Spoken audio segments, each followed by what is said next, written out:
May we know how come wala pa pong inilalabas na photos and videos of Zaldico? Kasi mayroon pong ibang country na involved.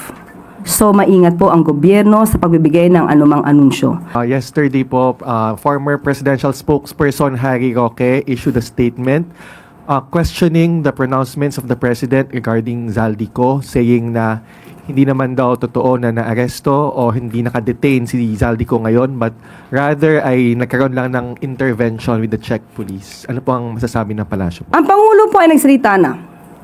Si Secretary Vida ay nagsalita na rin. So bakit po ba natin paniniwalaan ng isang fake news peddler?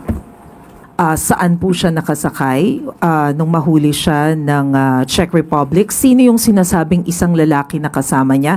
Was it a random check? Unang-una po, ang binigyan po ng authority na magsalita patungkol po dyan ay si Secretary Vida. So lahat po ng patungkol sa issues ni Zaldico ay mas mabuti po nating itanong mismo kay Secretary Vida.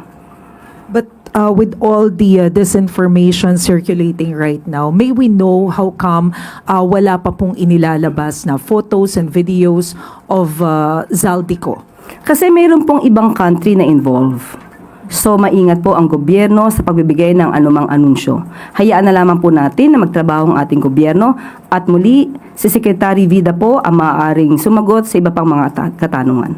Last na lang, Yusek. Pero as we speak, ano po yung status ni Zaldico?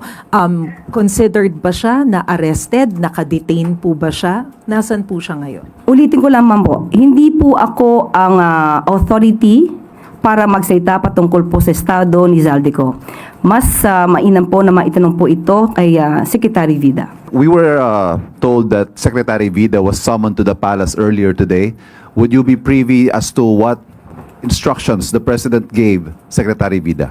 Hindi po tayo nakasama sa meeting nila. Ang napasama lamang po tayo ay ang patungkol sa uplift committee meeting.